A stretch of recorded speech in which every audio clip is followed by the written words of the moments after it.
President Menikhanov, Foreign Minister Lavrov, Your Eminence, أصحاب الفضيلة, إخوة والأخوات, السلام عليكم ورحمة الله وبركاته. It's indeed a great privilege for me to be part of this session here today in Moscow and to be part of this process where we seek a strategy that will bring Russia, the Russian Federation, and the Islamic world closer together. You know, the first experience of a first-hand involvement of Russia and Islam was for me about 12 years ago. It was after midnight, and I was, half asleep. I was working at the Ministry of Hajj, and then the phone rang, and there was the ambassador of Russia calling. And in Hajj, there is a deadline for flights carrying Hajjis to arrive in Jeddah. And he said, we want you to extend that deadline because President Putin had invited, I don't know how many Hajjis, and they will arrive later on tonight after the curfew. So we had to work together, the ambassador and myself, until we got permission for those Hajjis to come and perform their Hajj.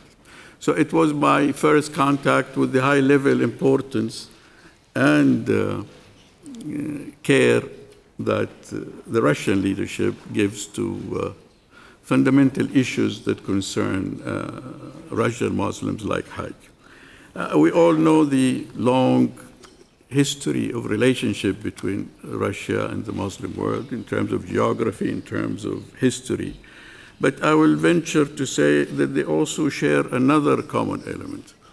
Russia, and I'm not speaking as a scholar, but only as a mere observer, has had its problems with the European outlook towards Russians. There was this sort of looking at Russia with its vast steppe, with its social fabric as something different, as savage landscapes with savagery in human relationships and passivity and apathy of the people in their bondage. That was one look that we see in the literature of Europe when they spoke of Russia of that era.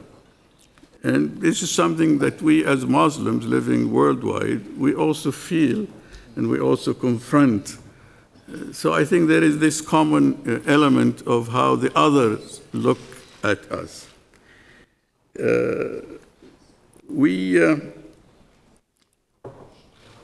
I think the most important thing for us to understand is to understand what Russia is. If we are to formulate a strategic relationship, it probably was easier during the pre-Soviet era, during the Qayasara era, to understand Russia in terms of Russian nationalism, where Russians sort of thought of themselves as special people, where Russian nationalism was the motivating force.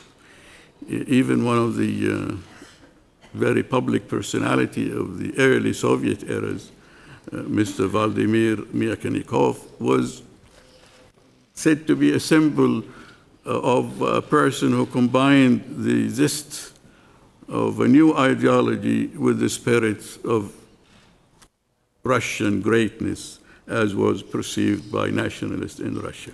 And then we had the Soviet era, and of course it had its ideology that it presented to the world. What we have to understand now as Muslims outside of Russia is what Russia is today, what it represents, what discourse it advocates, what values it wants to see in our world. And I think in this last point, we share a lot of values as Muslims, the values of families, the values of respecting religious figures, the values of stressing the concept of tolerance. We think there is a lot for us to share with as Muslims, we can identify with Russia. And we also need the Russian Federation as a balancing force. It would be a very difficult and dangerous world if it was not a balanced world. Nobody wants to go back to the Cold War, but we certainly need something to balance the order of the world we share. Excellencies, I hope that this meeting will not, and these sessions will not devote themselves solely to discuss how we react to extreme violence or how to deal with groups that have kidnapped Islam and groups that represent a narrative that is not really Islamic. I hope we'll be looking forward into what we can do together in terms of a Russian Federation that has a significant Muslim population, a Russian Federation that has republics like Tatarstan, that with its visionary political leadership, its economic success, has integrated and has provided an example of how Muslims can be part of a Russian national entity and significantly contributing to that entity as part and parcel of it.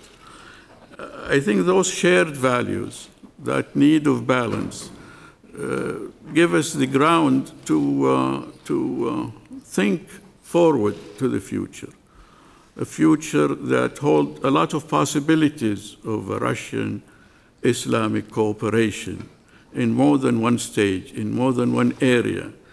And I hope it's not just a relationship where we confront extreme voices. No, it's a relationship where we can network, where Russia and the Muslim world can do things together. We need that sort of an alliance. We need that sort of a relationship. We need that sort of closeness. We need that sort of working together. I think the world will be a lot better if Russia and the Muslim world can increase the trust that should exist between them, increase the understanding of each other's, and seek ways of working together.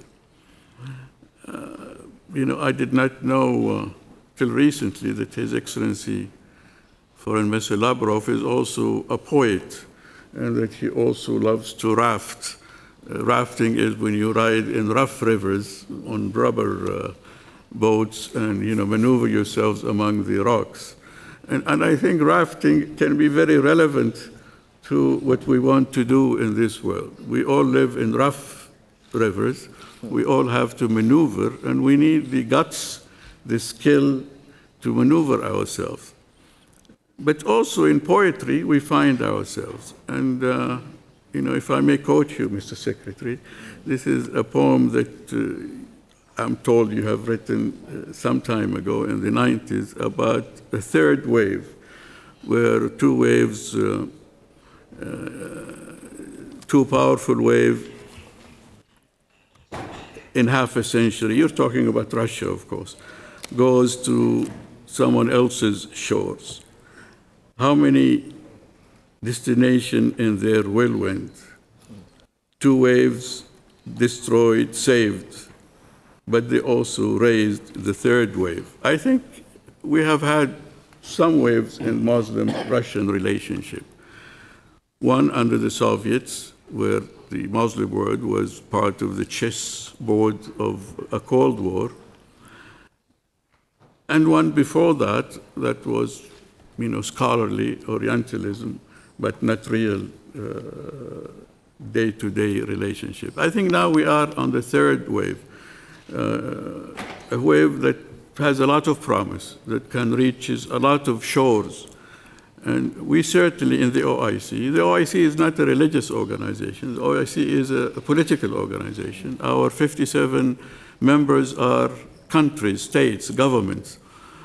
But the basic reason these 57 countries came together is that sense of a shared identity, of a shared culture, of a shared civilization, of a set of values, and of course, challenges that are common to all of them.